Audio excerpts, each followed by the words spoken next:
राज्यसभा सांसद विवेक तन्खा शनिवार को इंदौर पहुंचे और प्रेस क्लब में मीडिया से रूबरू हुए। इस दौरान वे जनसंख्या नियंत्रण कानून पर सहमत नजर आए। उन्होंने कहा कि जनसंख्या नियंत्रण नहीं करेंगे तो एक ऑस्ट्रेलिया हर साल प्रोड्यूस करेंगे। देखिए एक खास रिपोर्ट। शनिवार को राज्यसभा सांसद विवेक तन्खा प्रेस क्लब में मीडिया से मुखातिब हुए। इस दौरान जहां उन्होंने अपनी बात रखी, वहीं मीडिया के सवालों का जवाब भी दिया। जनसंख्या नियंत्रण कानून पर वे सहमत नजर आए। उन्होंने कहा कि हम जनसंख्या नियंत्रण नहीं करेंगे तो एक ऑस्ट्रेलिया हर साल प्रोड्यूस करेंगे। उन्होंने कहा कि इमरजेंसी के दौरान संजय गांधी ये लेकर आए, लेकिन वह समय ठीक नहीं था।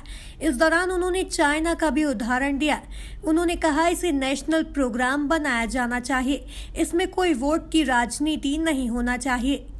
देखिए, मैं तो देशभक्त हूँ और राष्ट्रभक्त हूँ, और ये राष्ट्र किसी भी बाहर पार्टी के ऊपर है। पार्टी राष्ट्र से बड़ी नहीं है, देश राष्ट्र पार्टियों से बड़ा है। अगर हम जनसंख्या का नियंत्रण नहीं करेंगे तो एक ऑस्ट्रेलिया हर साल प्रोड्यूस करेंगे। और आप कितना भी डेवलपमेंट कर लो, आप कितनी भी टैक्सेस वसूल कर लो, देश गरीब का गरीब रहेगा। क्योंकि आप कितनी व्यवस्थाएं बढ़ाओगे, कितने अस्पताल बढ़ाओगे, कितना ट्रांसपोर्टेशन बढ़ाओगे, कितने हाउसिंग बढ़ाओगे, कितनों को जॉब दे पाओगे।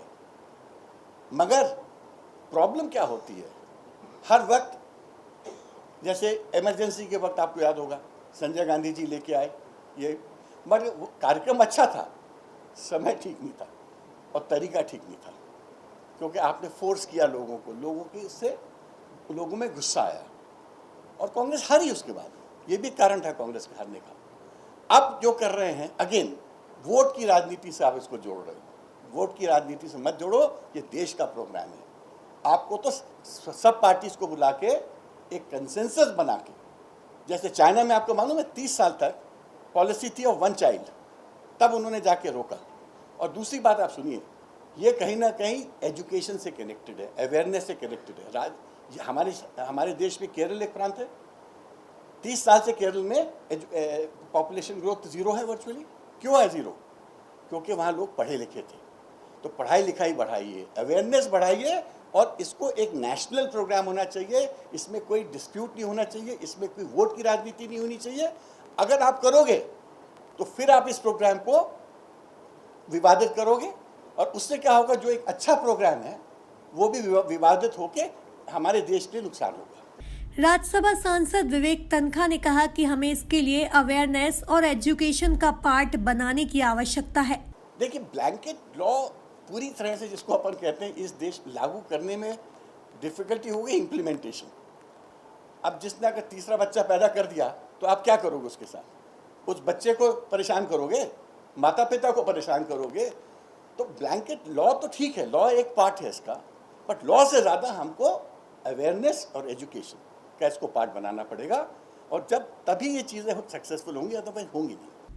राज्यसभा सांसद विवेक तन्खा ने पूर्व सीएम कमलनाथ को कार्यकारी अध्यक्ष बनाने जाने के सवाल के जवाब में कहा कि यह निर्णय हाईकमान का है, लेकिन कमलनाथ की क्षमताओं पर उन्हें कोई संदेह नहीं है। देखिए, ये डिसीजन तो हाईकमांड का है, ये डिसीजन मेरा या हम लोग किसी का नहीं हो सकता, तो इसलिए इसमें मैं टिप्पणी नहीं करूँगा। मगर कमलनाथ जी की क्षमताओं पे मुझे वो नहीं है, डाउट नहीं है।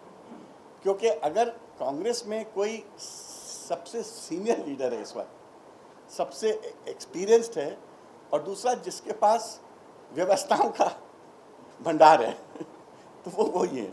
वहीं उन्होंने कहा कि कांग्रेस भी बहुत अच्छी विपक्ष है, जिसे हमने 2018 में सिद्ध किया है।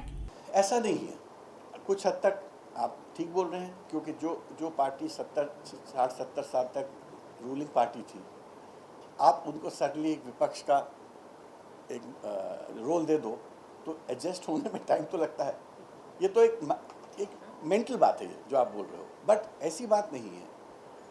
कांग्रेस भी बहुत अच्छी विपक्ष है, और हमने ये सिद्ध किया था 2018 के चुनाव में।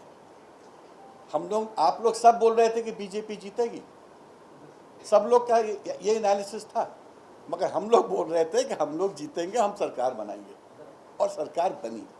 तो सब कांग्रेस को लड़ना आता है, अब ये अलग बात है कि जितने अच्छे से आप कांग्रेस को विजिबली देखना चाहते हो, समटाइम्स आपको ऐसा लगता है कि कांग्रेस विजिबल नहीं है, बट अब की आप देखो यूथ कांग्रेस NSY कितने विजिबल हैं इस वक्त, महिला मोर्चा कितनी विजिबल है, तो है। और दूसरा क्या है, कोविड टाइम है, आज हम ज़्यादा लोग इकट्ठे हो जाए तो 188 का केस लगा दिया जाता है, और कितने केसेस 188 के लगवाएं हम अपने लोगों पे, वो भी तो परेशानी है। मास्क नहीं पहनो तो केस लगेगा, सोशल डिस्टेंसिंग नहीं करो तो केस लगेगा, आपको कोई धरना प्रदर्शन करना है उसकी परमिशन लो, नहीं परमिशन लो तो 188 का केस लगेगा। पता नहीं मैंने कितने जगह कोर्ट में चैलेंजेस लगाए हैं कि 188 का मिसयूज हो रहा है, तो प्रॉब्लम ये भी है। डर का सवाल नहीं, कानून की बात। देखिए कोविड टाइम है, कोविड टाइम है, आप again you are trying to challenge Covid. आज हम अगर कोविड को चैलेंज करते हैं तो हमको हम भी तो इर्रिस्पॉन्सिबल व्यक्ति मान जाएंगे। सब जगह ले रही है, मैं भी तो कांग्रेसी हूँ, मैं ले तो रहा हूँ, सब जगह जा रहा हूँ, अरे विरोध भी हो रहा है, हो सकता है कि आपको विरोध दिख नहीं रहा। राज्यसभा सांसद विवेक तनखा की माने तो जम्मू कश्मीर में कश्मीरी पंडितों के साथ ही माइनॉरिटीज को आश्वस्त कर उन्हें वहीं सेटल करना होगा, जो अभी भाजपा सरकार नहीं करा पाई है। अरे मेरे पार्लियामेंट की डिबेट सुन लो भाई, मैंने I am the only Kashmiri Pandit पूरे पार्लियामेंट में मैं एक कश्मीरी पंडित हूँ, मगर कश्मीर से नहीं हूँ, मध्य प्रदेश से हूँ।